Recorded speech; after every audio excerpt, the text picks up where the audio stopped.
નમસ્કાર ગુજરાત। આજના મુખ્ય સમાચારની અંદર આજથી નવા નિયમો લાગુ, જેમાં એટીએમ માંથી પૈસા ઉપાડવા મોંઘા થશે। એલપીજી ગેસ સિલિન્ડરના ભાવમાં થયો છે ઘટાડો।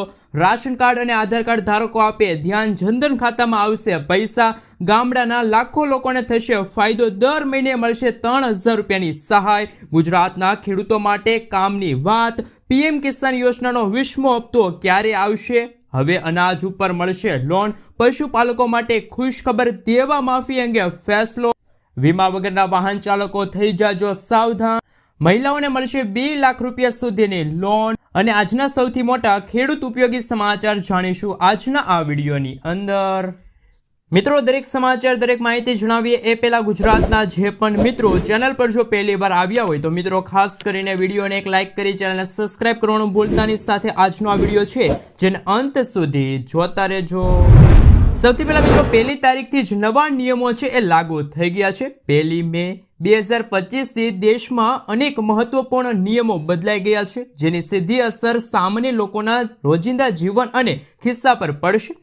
1 મે 2025 થી લાગુ થનાર ફેરફારોમાં એલપીજી ગેસ સિલિન્ડરના ભાવથી લઈને એટીએમ માંથી પૈસા ઉપાડવા સુધીના નિયમોનો સમાવેશ થાય છે। આવી સ્થિતિમાં જાણો 1 તારીખથી કયા કયા નિયમો છે એ બદલાઈ ગયા છે। સૌથી પહેલા મિત્રો, એટીએમ માંથી પૈસા ઉપાડવા મોંઘા થશે। 1 મે 2025 થી એટીએમ ટ્રાન્ઝેક્શનના નિયમોમાં ફેરફાર થયો છે। હવે ફ્રી ટ્રાન્ઝેક્શન લિમિટ બાદ દરેક વખતે પૈસા ઉપાડવા માટે 19 રૂપિયાનો ચાર્જ લાગશે, જે પહેલા 17 રૂપિયા હતો। ઉપરાંત બેલેન્સ ચેક કરવા માટે પણ ફી છે મિત્રો 6 રૂપિયાથી વધીને 7 રૂપિયા કરવામાં આવી છે। ત્યાર પછી મિત્રો આગળ જોઈએ તો એલપીજી સિલિન્ડરની કિંમતમાં ફેરફાર। દર મહિને 1 તારીખે ઓઇલ અને ગેસ કંપનીઓ એલપીજી સિલિન્ડરની કિંમતમાં ફેરફાર કરે છે। ઓઇલ માર્કેટિંગ કંપનીઓ દ્વારા 1 મે 2025ના રોજ 19 કિલોગ્રામના કોમર્શિયલ એલપીજી સિલિન્ડરના ભાવમાં 17 રૂપિયા સુધીનો ઘટાડો કરવામાં આવ્યો છે, જ્યારે ઘરેલું ગેસ સિલિન્ડરના ભાવમાં કોઈ પણ ઘટાડો કરવામાં આવ્યો નથી કે કોઈ પણ ભાવમાં વધારો કરવામાં આવ્યો નથી। હાલ મિત્રો ઘરેલું ગેસ સિલિન્ડરના ભાવ છે એ સ્થિર જોવા મળી રહ્યા છે। ત્યાર પછીના મિત્રો સમાચાર વિશે વાત કરીએ તો વીમા વગર વાહન ચલાવશો તો થશે જેલ। રસ્તા પર થતા અકસ્માતના જોખમને રોકવા માટે કેન્દ્ર સરકારે મોટી એક્શન લીધી છે। હવે ગાડીઓનો થર્ડ પાર્ટી વીમો હોવો જરૂરી કરી દીધું છે। મોટર વ્હીકલ એક્ટ 199ની ધારા 146 અંતર્ગત ભારતીય રસ્તા પર ચાલતી તમામ ગાડીઓમાં ફરજિયાતપણે થર્ડ પાર્ટી વીમો હોવો જોઈએ। આવા લોકોને કાનૂનના ઉલ્લંઘન માટે દંડની સાથે સાથે જેલ જવાનો પણ વારો આવી શકે છે। સાથે સાથે મિત્રો નવા નિયમો અનુસાર પહેલી વાર અપરાધ થવા પર 3 મહિનાની જેલ અને 2000 રૂપિયાનો દંડ ફટકારવામાં આવશે। બીજી વાર ભૂલ થવા પર તમને 3 મહિનાની જેલ અને 4000 રૂપિયાનો દંડ છે થઈ શકે છે। જો તમારી ગાડીનો ઇન્સ્યોરન્સ પણ ખતમ થઈ ચૂક્યો છે અથવા તો થવાનો છે તો તાત્કાલિક પોલિસી રિન્યૂ કરાવી લેજો, નહીતર તો આ ભૂલ તમને ભારે પડી શકે છે।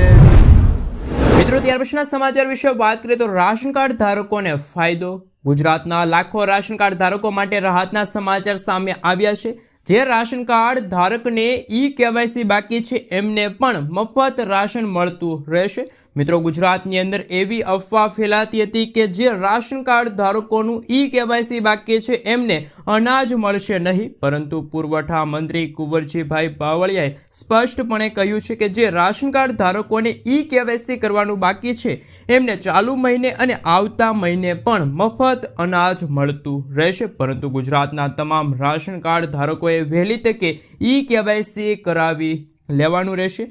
જો રાશન કાર્ડમાં KYC નહીં કરવામાં આવે તો તમે કોઈ પણ પ્રકારની સરકારી યોજનાનો લાભ મેળવી શકશો નહીં। ત્યાર પછી મિત્રો બીજા રાશન કાર્ડને લઈને અગત્યના સમાચાર સામે આવી રહ્યા છે। રાશન કાર્ડ ધારકો માટે સરકારનો મહત્વપૂર્ણ નિર્ણય। ગરીબોને આપવામાં આવતું અનાજ હવે પેકેટમાં આપવામાં આવશે। અનાજમાં કોઈ પણ પ્રકારની મિલાવટ ન થાય અને ગુણવત્તાયુક્ત અનાજ મળી રહે તે અંતર્ગત નવો નિર્ણય લેવામાં આવ્યો છે। હાલ રાજ્યના NFSA ગ્રાહકોને 1 કિલોગ્રામ, 2 કિલોગ્રામ અને 3 કિલોગ્રામ છૂટક અનાજ આપવામાં આવે છે। જોકે કેટલીક જગ્યાએ અનાજ બદલાવી દેવામાં આવતું હતું તેવી ફરિયાદો સરકારને મળી હતી, જેથી રાજ્ય સરકાર અનાજ છે, કઠોળ છે, ખાંડને પેકેટમાં આપવાનું નક્કી કરશે। હાલ મિત્રો કહી શકાય કે હવે જથ્થા મુજબ છે એ વિતરણ કરવાનું પણ સરકાર વિચારી રહી છે। હવે પેકેટની અંદર હવે રાશન કાર્ડ ધારકોને અનાજ છે એ મળતું રહેશે। મિત્રો ત્યાર પછીના સમાચાર વિશે વાત કરીએ તો ખેડૂતો માટે ખૂબ જ અગત્યના સમાચાર સામે આવી રહ્યા છે। ખેડૂતોના ખાતામાં ક્યારે જમા થશે 20,000 રૂપિયાનો 20મો હપ્તો। પીએમ કિસાન યોજના હેઠળ અત્યાર સુધી તો કુલ 19 હપ્તા ખેડૂતોના ખાતામાં ટ્રાન્સફર કરવામાં આવ્યા છે। હવે ખેડૂતો આ યોજનાનો 20મા હપ્તાની આતુરતાથી રાહ જોઈને બેઠા છે। કેન્દ્ર સરકાર તરફથી 19મો હપ્તો 24 ફેબ્રુઆરી 2025ના રોજ મોકલવામાં આવ્યો હતો। આ હિસાબે જોવામાં આવે તો 20મો હપ્તો જૂન મહિનામાં મોકલવામાં આવશે। જોકે આ અંગે હજુ કોઈ સરકારે ઓફિશિયલી માહિતી જાહેર કરી નથી, પરંતુ ટૂંક સમયમાં સરકાર તરફથી આ અંગે જાહેરાત કરવામાં આવી શકે છે કે ખેડૂતોના ખાતામાં 20મો હપ્તો છે મિત્રો જૂન મહિનામાં મોકલવામાં આવશે। મિત્રો ત્યાર પછીના સમાચાર વિશે વાત કરીએ તો હવે અનાજ ઉપર મળશે લોન। દેશના ખેડૂતો માટે સૌથી વધુ લોકપ્રિય કેસીસી લોન યોજના બાદ કેન્દ્ર હવે બીજી મોટી યોજના લઈને આવ્યું છે અને આ યોજનાનું નામ છે ઈ કિસાન ઉપજ નિધિ યોજના।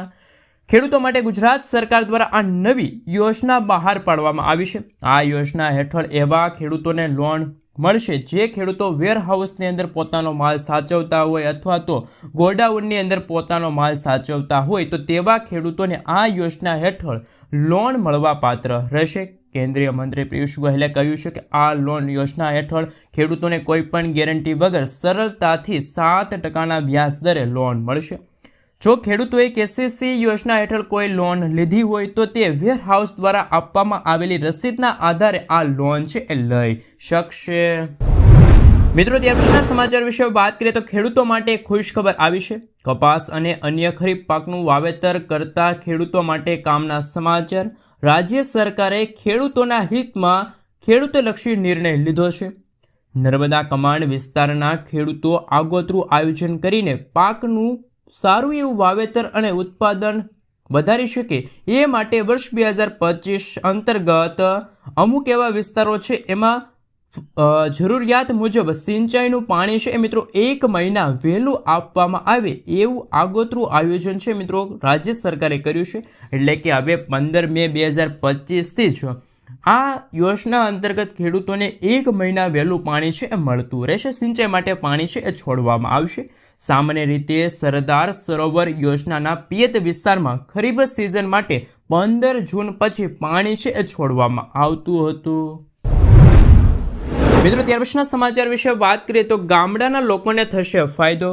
ગ્રામ્ય વિસ્તારમાં પીવાના પાણીની સમસ્યાની ફરિયાદો માટે ટોલ ફ્રી નંબર જાહેર કરવામાં આવ્યો છે। ગુજરાતના મુખ્યમંત્રી ભૂપેન્દ્ર પટેલના નેતૃત્વમાં રાજ્ય સરકારના પાણી પુરવઠા વિભાગ દ્વારા ગુજરાતના શહેરી વિસ્તારની સાથે જ ગ્રામીણ વિસ્તારમાં પણ તમામ ઘરોમાં પીવાનું શુદ્ધ પાણી મળે તે સુનિશ્ચિત કરવામાં આવ્યું છે। જો કે પાણી પુરવઠા વિભાગે ફક્ત ગ્રામ્ય સ્તરે પાણી છોડવાને સંતોષ નથી માન્યો, પરંતુ ગ્રામ્યના નાગરિકોને પીવાના પાણીની સમસ્યાના નિરાકરણ માટે ટોલ ફ્રી નંબર 1416 સેવા ઉપર ઉપલબ્ધ કરવામાં આવ્યો છે। એટલે મિત્રો જો કોઈ પણ તમને જો પીવાનું પાણી તમને હાલ જો તમે ગામડામાં રહો છો અને તમને ટાઈમસર પીવાનું પાણી મળતું નથી તો તમે અત્યારે હાલ જે ખાસ મિત્રો જે ટોલ ફ્રી નંબર આપવામાં આવ્યો છે એ નંબર ઉપર ફોન કરીને તમે ખાસ મિત્રો તમારી ફરિયાદ નોંધાવી શકો છો। મિત્રો આગળના સમાચાર વિશે વાત કરીએ તો મહિલાઓને મળશે 2 લાખ રૂપિયા સુધીની લોન। ગુજરાતમાં મહિલાઓને આર્થિક રીતે સક્ષમ બનાવવા માટે સરકાર પ્રયત્નશીલ છે। મહિલા અને બાળ વિકાસ વિભાગની મહિલા સ્વરોજગાર યોજના હેઠળ મહિલાઓ પોતાના વ્યવસાય શરૂ કરવા માગે છે, તેમજ રાજ્ય સરકાર દ્વારા બ્યુટી પાર્લર છે, અગરબત્તી, તમામ પ્રકારના મસાલા, ભરતકામ, મોતીકામ, દૂધ ઉત્પાદન સહિત 307 વ્યવસાયો માટે 2 લાખ રૂપિયા સુધીની લોન આપવામાં આવશે। રાજ્યમાં 18થી લઈને 65 વર્ષની વયની કોઈ પણ મહિલા આ યોજના માટે અરજી કરી શકે છે અને લાભ મેળવી શકે છે, જેમાં સામાન્ય શ્રેણીની મહિલાઓ માટે પ્રોજેક્ટ ખર્ચના 30% અથવા તો મહત્તમ 1 લાખ રૂપિયાની રકમ મંજૂર કરવામાં આવશે। જિલ્લા મહિલા અને બાળ અધિકારીની કચેરી ખાતે પહોંચીને આ ફોર્મ છે તમારે ભરવાનું રહેશે. તો મિત્રો મહિલાઓ માટે પણ ગુજરાત સરકારે હાલ મિત્રો એક નવી યોજનાની જાહેરાત કરી છે, જેમાં મહિલાઓને કોઈપણ ગેરંટી વગર વ્યવસાય કરવા માટે 2 લાખ રૂપિયા સુધીની લોન છે એ મળવાપાત્ર રહેશે. મિત્રો ત્યાર પછીના સમાચાર વિશે વાત કરીએ તો પશુપાલકોને મળશે 60,000 અને 40,000 રૂપિયાની સહાય. એનિમલ ક્રેડિટ કાર્ડને લઈને અગત્યના સમાચાર. ભારત સરકારે પશુપાલન કરતા ખેડૂતો માટે પશુ કિસાન ક્રેડિટ કાર્ડ લોન્ચ કર્યું છે. આ યોજના પહેલેથી જ ચાલુ રહી છે. પશુપાલન કરતા ખેડૂતો આ કાર્ડ અંતર્ગત ખાસ કે મિત્રો જે 5 લાખ રૂપિયા સુધીની લોન છે લઈ શકે છે. પહેલાં 3 લાખ રૂપિયાની લોન છે મળતી હતી. આ સાથે કાર્ડની મદદથી ભેંસ દીઠ 60,000 રૂપિયા, ગાય દીઠ 40,000 રૂપિયા, આ સાથે મિત્રો ચિકન દીઠ 720 રૂપિયા, ઘેટા કે પછી બકરા દીઠ 40,000 રૂપિયાની લોન છે એ મળવાપાત્ર રહેશે. પશુપાલક કરતા જે ખેડૂત મિત્રો છે એમને આ કાર્ડ ઉપર 1.60 લાખ રૂપિયા સુધીની લોન માટે કોઈ પણ ગેરંટીની જરૂર નથી. નાણાકીય સંસ્થાઓ અથવા તો બેંકો 7% દરે લોન આપે છે, જેમાં કેન્દ્ર સરકાર દ્વારા લોન પર 3% રિબીટ આપવામાં આવે છે. આમાં ખેડૂતોને 4% દરે લોન આપવામાં આવે છે. લોનની રકમ અને વ્યાજ 5 વર્ષમાં ભરપાઈ કરવાનું હોય છે.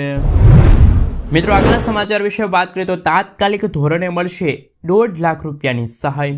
અકસ્માતમાં ઘાયલ થયેલા લોકોને મફત સારવાર મળશે. વર્ષ 2025માં સમગ્ર દેશમાં મફત સારવાર યોજના શરૂ કરવામાં આવી છે. કેન્દ્રીય માર્ગ પરિવહન અને રાજ્ય માર્ગ મંત્રી નીતિન ગડકરીએ પોતે જ આ માહિતી આપી છે. નીતિન ગડકરીએ ગુરુવારે લોકસભામાં કહ્યું હતું કે આ યોજના ઉત્તર પ્રદેશમાં આ મહિનાથી જ લાગુ કરવામાં આવશે. આ યોજના હેઠળ અકસ્માતમાં ભોગ બનેલા વ્યક્તિને સારવાર માટે 1.5 લાખ રૂપિયા સુધીની તાત્કાલિક સહાય આપવામાં આવશે. હાલમાં કેન્દ્ર સરકાર દ્વારા 6 રાજ્યોમાં પાયલોટ પ્રોજેક્ટ તરીકે મફત સારવારની સુવિધા ચલાવવામાં આવી રહી છે. ચાલુ વર્ષે વર્ષ 2025 અંતર્ગત આખા ભારત દેશની અંદર આ યોજના છે એ લાગુ કરી દેવામાં આવશે. મિત્રો ત્યાર પછીના સમાચાર વિશે વાત કરીએ તો હવે આધાર કાર્ડ ધારકો છે એમના માટે ખુશખબર આવી છે. આધાર કાર્ડ ઉપર પણ હવે તમને લોન મળવાપાત્ર રહેશે. જો તમે પણ આ યોજના અંતર્ગત અરજી કરવા માંગો છો તો જરૂરી ડોક્યુમેન્ટ સાથે તમે અરજી છે કરી શકો છો. આ યોજનામાં ગરીબ પરિવારો અને ગેરંટી વગર લોન આપવામાં આવે છે. પીએમ સ્વનિધિ યોજના હેઠળ 50,000 રૂપિયા સુધીની લોનની રકમ છે એ તમને મળશે. ધારો કે જો કોઈ વ્યક્તિ શાકભાજીની દુકાન ખોલે છે અને તેમને સૌથી પહેલાં 10,000 રૂપિયાની લોન મળશે, ત્યારબાદ 20,000 રૂપિયાની, ત્યાર પછી 50,000 રૂપિયાની ડબલ લોન છે આપવામાં આવશે. જોકે એક રકમ ભરપાઈ કર્યા પછી સરકાર દ્વારા બીજી લોન છે આપવામાં આવશે. અમે મિત્રો પ્રધાનમંત્રી સ્વનિધિ યોજના વિશે વાત કરી રહ્યા છીએ. આ યોજના હવે વર્ષ 2025ના ડિસેમ્બર મહિના સુધી ચાલુ રહેશે. અગાઉ તેમની છેલ્લી તારીખ 31 ડિસેમ્બર 2024 હતી. આ યોજના હેઠળ નાના વેપારીઓ અને સ્ટીલ વેકેન્ટ્સને લોન આપવામાં આવે છે. નાણાં મંત્રાલયે ટ્વીટ પર માહિતી આપી છે. અને જો કોઈ શહેરી વિક્રેતા કે જે મજૂર અને અન્ય કોઈ નાગરિકને કરિયાણા છે, રેડીમેડ છે અથવા તો ફળની દુકાન ખોલવા માંગે છે તો તેવા વ્યક્તિઓ આ યોજના અંતર્ગત લોનની રકમ છે એમ મેળવી શકશે. મિત્રો ત્યાર પછીના સમાચાર વિશે વાત કરીએ તો હાલ ખૂબ જ અગત્યના સમાચાર સામે આવી રહ્યા છે. શું તમારું જૂનું પાન કાર્ડ હવે નિષ્ક્રિય થઈ જશે? જાણો શું છે પાન કાર્ડ 2.0 પ્રોજેક્ટ. તમારામાંથી બધાની પાસે પાન કાર્ડ હશે જ. પાન કાર્ડ એ ભારતના રહેવાસીઓ માટે એક મહત્વનું અને અગત્યનું ડોક્યુમેન્ટ છે. તમારા તમામ બેન્કિંગ અને ફાઇનાન્સ રિલેટેડ માહિતી તમારા પાન કાર્ડમાં સામેલ હોય છે. ત્યારે હવે ભારત સરકારે પાન કાર્ડને અપડેટ કરવાની યોજના અમલમાં મૂકી છે. કેન્દ્રીય મંત્રી અશ્વિની વૈષ્ણવે આ વિશે માહિતી આપતા કહ્યું છે કે પાન કાર્ડ 2.0 પ્રોજેક્ટને ખાસ મિત્રો લીલી ઝંડી મળી છે. આ યોજના પાછળ સરકાર દ્વારા લગભગ 1400 કરોડ રૂપિયાનો ખર્ચ છે. હવે આપને નજીકના ભવિષ્યમાં QR કોડવાળું પાન કાર્ડ છે આપને મળશે.